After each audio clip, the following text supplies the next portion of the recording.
Isang maulang Lunes po sa marami nating kababayan. Ako si Benison Estareja. Meron tayong update regarding sa ating minomonitor na si Severe Tropical Storm Karina with international name na Gimi as of 11 in the morning. Ito po yung ating latest satellite animation, and as of 10 in the morning ay huling namataan itong si Bagyong Karina, 355 kilometers po sa silangan ng Tuguegarao City, Cagayan. Taglay nito ang maximum sustained winds na 110 kilometers per hour na po, malapit dun sa kanyang sentro at may pagbugso hanggang 135 kilometers per hour. Ito ay mabagal pa rin na kumikilos pahilagang kanluran sa bilis lamang na 15 kilometers per hour. Itong si Bagyong Karina plus yung ini-enhance ito na habagat or southwest monsoon ang siya nagpapaulan po sa malaking bahagi ng ating bansa. Kung mapapansin natin sa ating latest satellite animation, halos buong Luzon po ay magiging maulap for today. Ngayon din ang bahagi ng Visayas, itong Western Visayas, Negros Island Region, at meron ding mataas na tsansa ng ulan hanggang dito po sa may Basilan, Sulu, Tawi-Tawi, and Zamboanga Peninsula.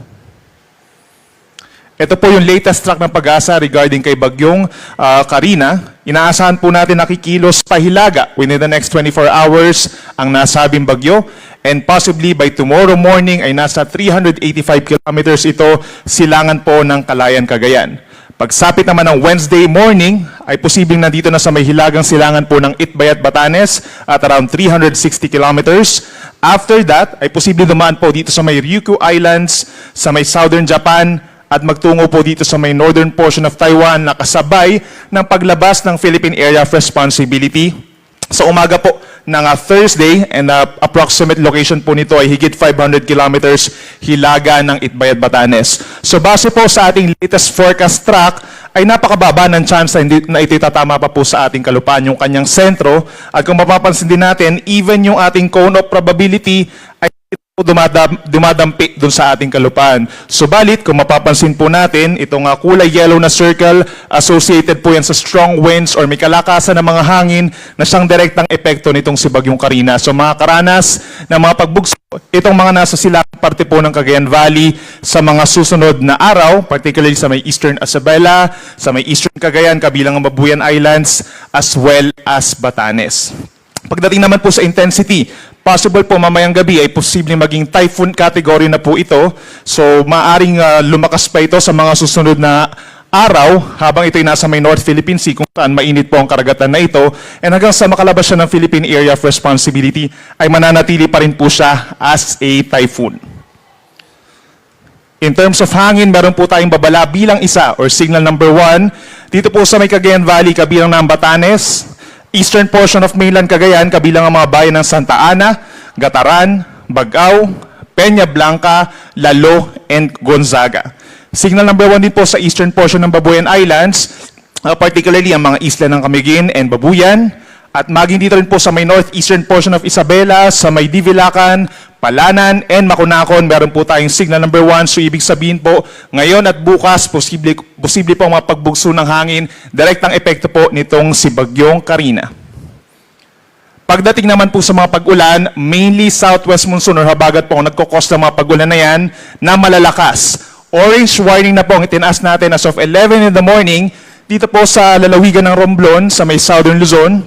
At inaasahan po natin sa susunod pa na 3 oras ay magkakaroon din ng napakalakas na mga pag-ulan, heavy to intense na mga pag-ulan, habang meron tayong heavy rain sa susunod na 3 oras. In other areas pa po ng Luzon, kabilang ng Zambales, Bataan, Cavite, Batangas, Oriental Mindoro.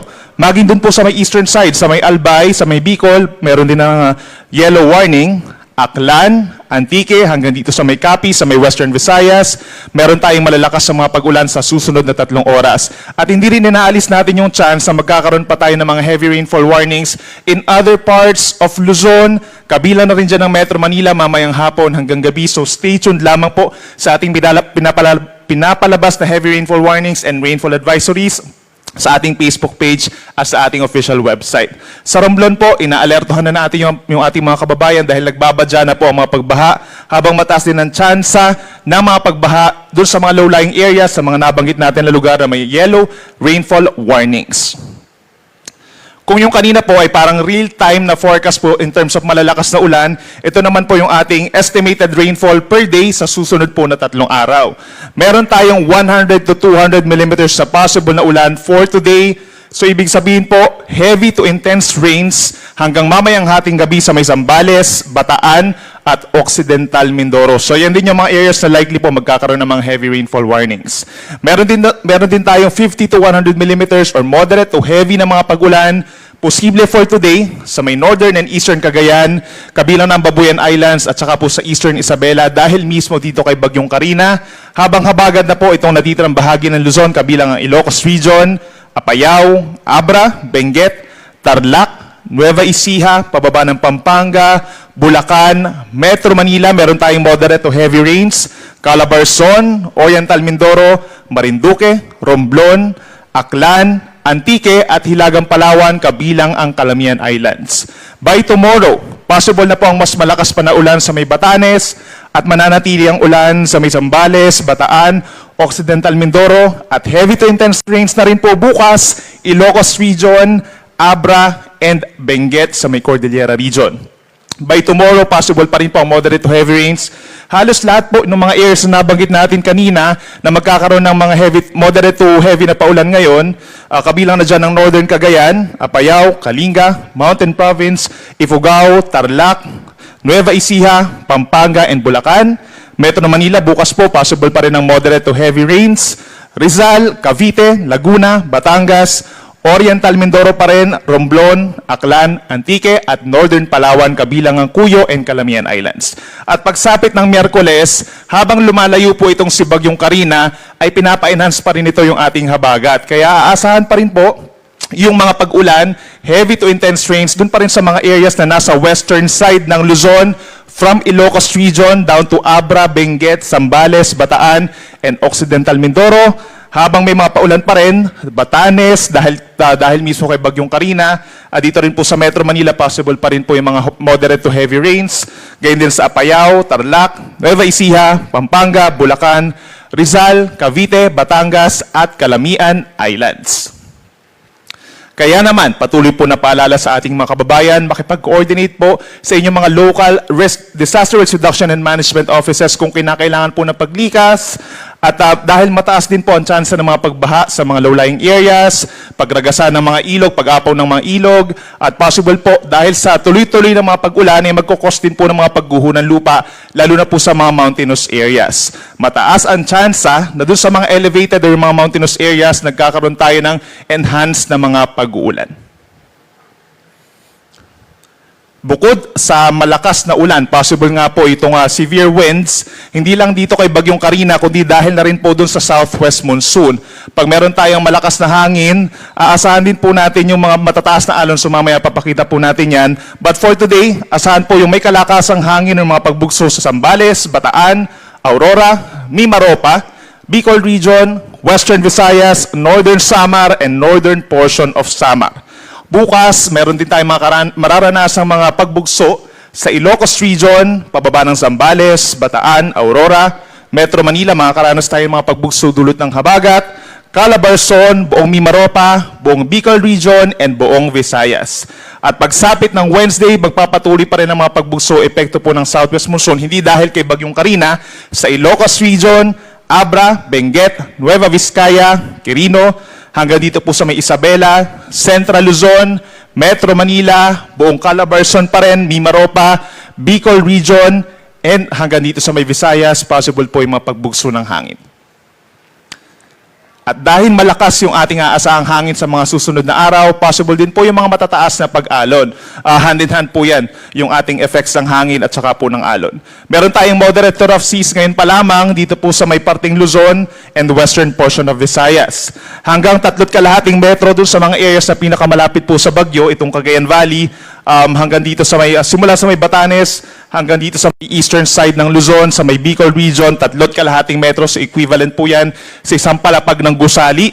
Dito sa may Western Seaboard, sa may West Philippine Sea, ay aasahan natin yung 1.5 hanggang 3 metro taas ng alon, lalo na sa may areas ng Occidental Mindoro and Palawan kung saan malakas ang habagat.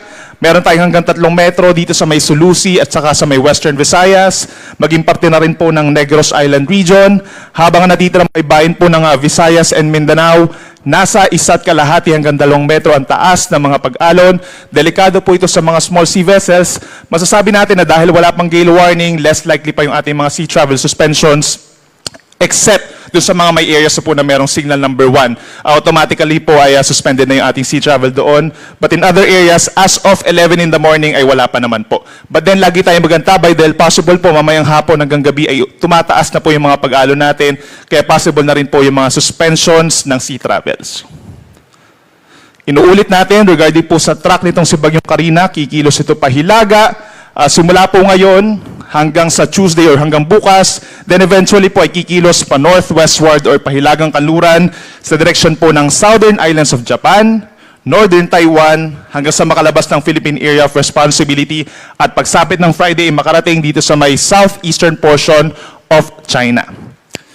In terms of its track dito sa Pilipinas, napakababa pa rin po ng chance na ito'y tumama sa ating kalupaan, yung sentro niya. Even yung kanyang kabuang diametro na 300 to 350 kilometers, aring yung silangang parte lamang po ng Cagayan Valley, yung directly maapektuhan itong si Bagyong Karina. At lalabas nga ito pagsapit po ng Wednesday ng gabi pa, so mananatili pa rin ito sa susunod pa na 2 hanggang 3 araw.